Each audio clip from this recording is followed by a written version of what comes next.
Okay, geometry students, today we're going to talk about Chapter 11, Section 5, which is on the volumes of pyramids and cones. And this is one I really wish that we had a chance to do live in class, everybody, because there's kind of a cool demonstration we would have done right here.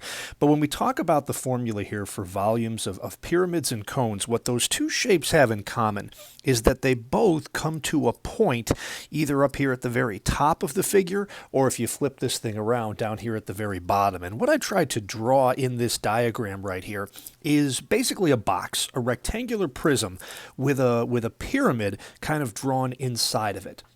And the demonstration that we would have done in class here if we were together would be to take a rectangular prism and fill it up with a certain amount of whatever. I think we actually have rice sitting around in the math department, and use that to kind of measure the volume. And then ask you guys that if you could come up with a pyramid that had the exact same size base as that rectangular prism and the exact same height as the rectangular prism, that these two pieces right here would be the same length, how much of that rice that we fit into the box, into the prism, would also fit into the pyramid? All right, and this probably would have worked better if I had drawn this whole thing upside down. But the concept here is still kind of the same.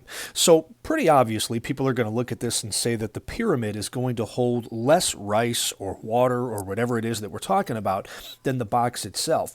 But the question then is how much less? And what we would have found right there, doing some of this work on our own right here, is that the pyramid itself was only going to hold 1/3 as much water or rice as the prism itself. And that is where this 1/3 within the formula right here comes from. So the formula for volume of a pyramid is very, very similar to what we did in section 11.4 for volume of a prism. That formula was just capital B, which if you recall means area of the base, times height of the prism. But now with the volume of a pyramid, we're going to stick a 1/3 in front of that formula here. Okay, so it's not a real complicated formula. Volume of a pyramid is 1/3 area of the base multiplied by the height. So we're really just going to do one example here together to illustrate this concept. And this is one here with a base that looks to be a square. Boom, boom, boom, boom. And I even drew the tick marks right there indicating that we do in fact have a square base. So this is what we're dealing with right here. So let's start with our formula before we make things more complicated than they need to be. Volume of a pyramid is going to be 1/3 times the area of its base multiplied by its height. All right, so let's fill in what we know in step 2. Volume then is going to be 1/3, and the area of our base isn't given to us, but it's something we're going to have to figure out. Well, we have a square base. Each side of that square base is 14 inches. So the area of the base is simply going to be 14 times itself, or 14 squared, which is going to be 196, and that's going to be square inches there for the area of the base. You don't have to include the units here, just something that I wanted to talk about for our first example. So that's capital B, area of the base. Next thing we need to find is the height of the pyramid, and it's going to be very, very tempting for us to look at this figure quickly and say, aha, there's a 25 right over here, so 25 has to be our height. But it is not always going to be that easy. And in fact, in this case right here, 25 is incorrect. That's a trap that was laid for us here. If we go back to the vocabulary that we talked about earlier on in this chapter, let me get rid of the couple of things that we drew right here. That 25 right there is something that we called the slant height of our pyramid. And that was necessary when we were coming up with surface area. Okay, but the slant height is not the same thing as the height itself of the pyramid. So to draw the actual height, what we do is we go to the very peak, the vertex of the pyramid, and we're actually drawing a segment that goes inside the figure here, straight down to the center of the base inside the figure. All right, so that piece that I just drew in green right there, that is actually the height excuse me, of that pyramid right there. And that's what we're going to need to figure out. Well, the key to this problem is to realize that that green height that we just drew can connect to the end of the slant height that was drawn right over here, and this is going to be a right triangle that's drawn inside of that figure here. Now, the other interesting part to realize is that one side of our square base right here is 14. So this little piece right here that connects the center of the square to the midpoint of one of its sides is going to be half of that 14. So this piece right down there is going to have a length of 7.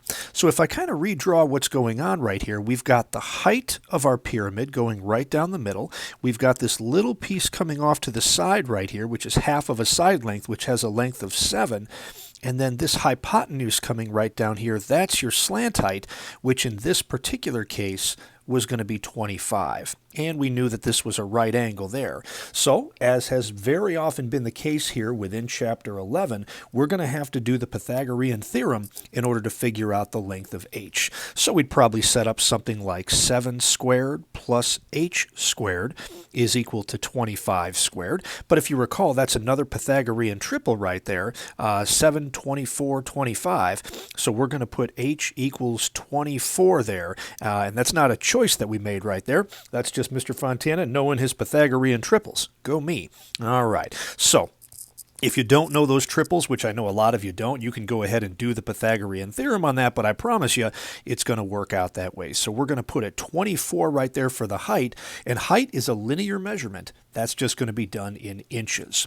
So now, everybody, we're ready to go to step 3, which is to multiply everything out. Now, in some cases, if the problem numbers and the values were not chosen carefully, that 1/3 can make this thing be a little bit icky, and you can end up with kind of a repeating decimal right here. But because this problem was chosen by a person with great care for all of you, or your welfare, here we go. That 24 right there is divisible by the 3 here in the 1/3, and that means that this one's going to work out nicely.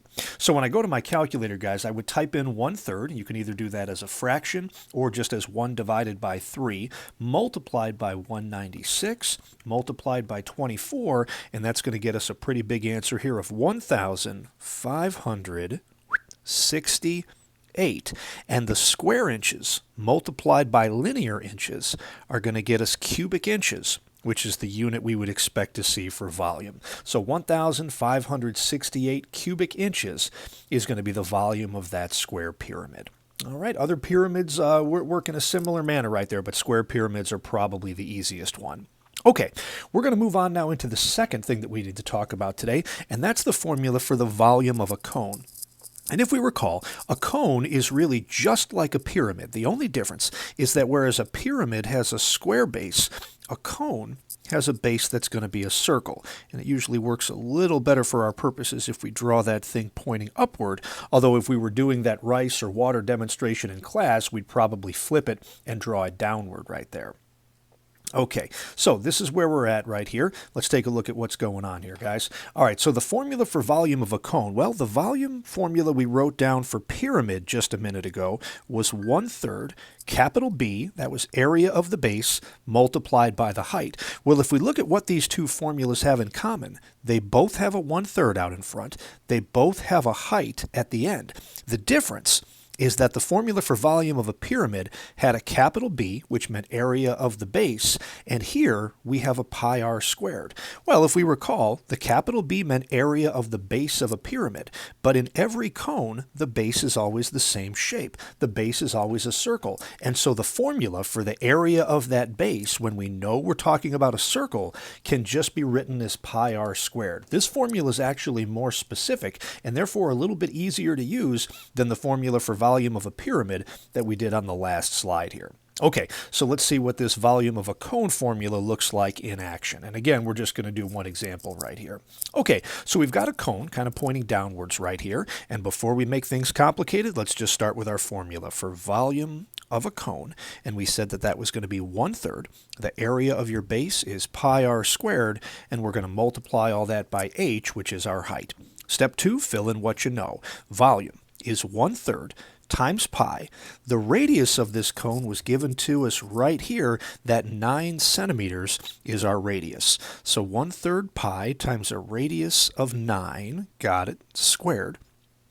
Excuse me, error on my part right there. That square should have come outside of the parentheses. That's important right there. So the radius is 9 centimeters. That gets squared. And the height, well, we've got the exact same problem here that we had in the last one. The 41 that we were given on the side right here is the slant height of this pyramid here, guys. And that means we would use that 41 if we were finding surface area.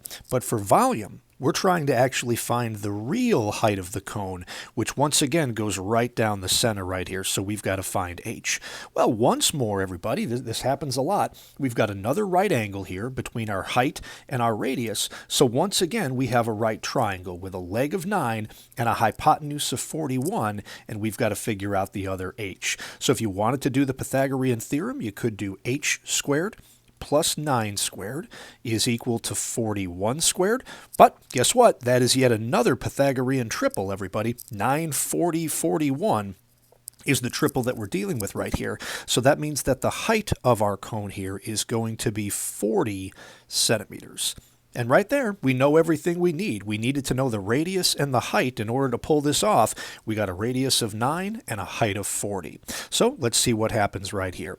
What I would do in my calculator is probably, this is just the way I learned to do it a million years ago when our calculators didn't do well with pi. So what I'd go ahead and do is leave out the pi right now and just type in 1/3 multiplied by 9 squared. It's important to square that, and then multiply that by 40. Now, because 9 is divisible by 3, that means this one is going to work out nicely again. My calculator is giving me an answer of 1,080.